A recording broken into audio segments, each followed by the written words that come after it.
Saudara, informasi berikutnya, isu pengoplosan produk bahan bakar minyak jadi sorotan di tengah masyarakat. Agar tidak membuat kegaduhan, DPR meminta Pertamina menjelaskan kepada masyarakat terkait dugaan pengoplosan itu. Pihak Pertamina mengklaim tidak bisa mengubah RON dan hanya memiliki fasilitas untuk mengubah nilai dan warna.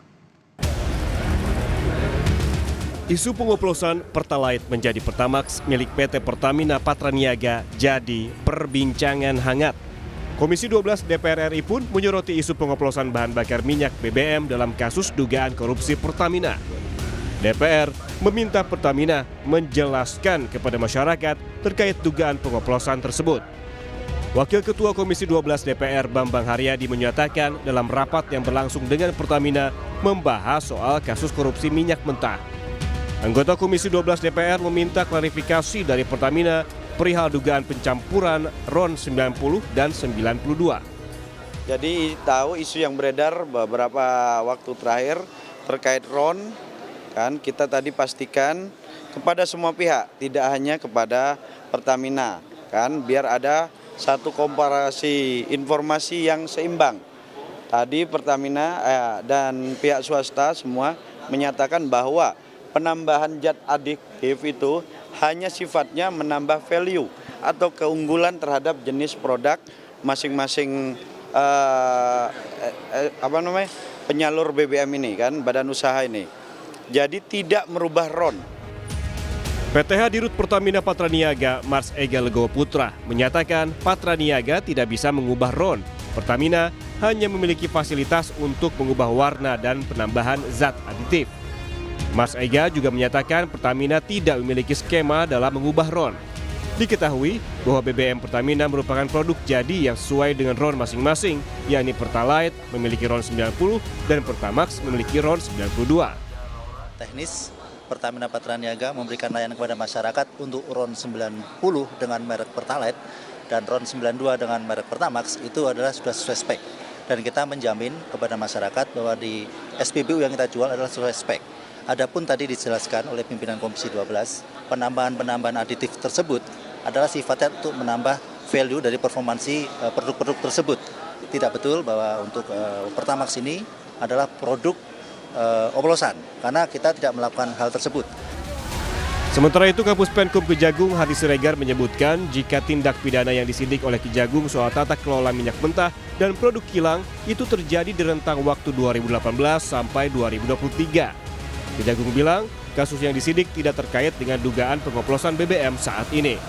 Bagaimana kelanjutan terhadap katakanlah produk kilang yang sudah diimport ini? Kan ini akan ditempatkan di tempat tertentu, depo misalnya, storage, ya. Nah, penyidik juga sekarang sedang melakukan pendalaman. Sesungguhnya sedang melakukan pendalaman, akan berkoordinasi juga dengan ahli, ya. Tetapi karena peristiwa ini kan peristiwanya sudah lewat.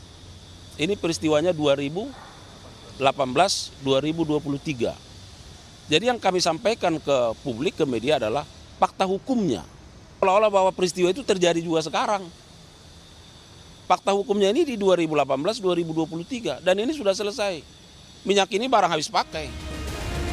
Sementara itu, menanggapi kasus dugaan korupsi di Pertamina, Menteri Energi dan Sumber Daya Mineral Bahlil Lahadalia akan mengevaluasi lebih lanjut terkait tata kelola hingga membenahi perizinan impor BBM. Bahlil bilang ia menghargai proses hukum yang sedang berjalan dan menghargai asas praduga tak bersalah terhadap kasus yang saat ini tengah diselidiki. Memang saya kan jujur katakan dari awal bahwa begitu saya masuk ke Kementerian SDM, saya melihat ini maka perlu adanya perbaikan penataan. Nah, makanya sekarang di izin impor kita terhadap BBM tidak 1 tahun sekaligus. Kita bikin per 6 bulan supaya ada evaluasi per 3 bulan. Di ESDM itu sebelum kita audit kualitas, kita akan melakukan penataan terhadap sistem pengelolaan BBM dan LPG. Kenapa? Karena memang harus kita tata. Kalau tidak kita tata, ya begini terus.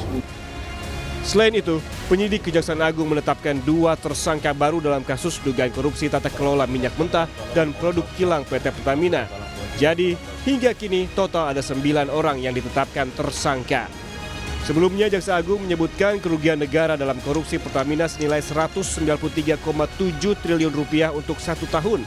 Sementara korupsi tersebut telah berjalan selama 5 tahun. Tim Liputan, Kompas TV. Saudara PT Pertamina Patraniaga membantah tuduhan praktik oplos dari Pertalite jadi Pertamax dan mengklaim kualitas Pertamax sesuai dengan spesifikasi yang ditetapkan pemerintah. Meski demikian, banyak warga yang kecewa dan ragu untuk menggunakan BBM jenis Pertamax yang saat ini beredar. Saya juga pakai Pertamax sekarang. Akhirnya abang ragu atau seperti apa sih bang pakai Pertamax bang jadinya bang? Otomatis kita agak meragukan lagi kan, semuanya kita pakai otomatis udah dioplos kan, itu nggak bagus berarti kan. Gitu. Apalagi kan itu kan oktannya kan lebih rendah kalau Pertalite dibandingin sama Pertamax. Kalau misalnya dipaksain pengoplosan gitu ya kurang baik lah nilainya, saya bilang gitu. Itu merugikan juga, merugikan rakyat, merugikan negara juga. Karena itu kan berhubungan langsung sama pengguna. Ya, kalau kayak kita kan ya disayangkan banget lah bang. Kita kan beli Pertamax kan untuk ngerawat mesin motor kendaraan kita juga kan. Cuman dengan keadaan seperti ini kita juga jadi ragu-ragu untuk beli Pertamax. Apalagi sekarang kita nggak tahu nih di semua SPBU Pertamax itu jadi proses atau gimana gitu.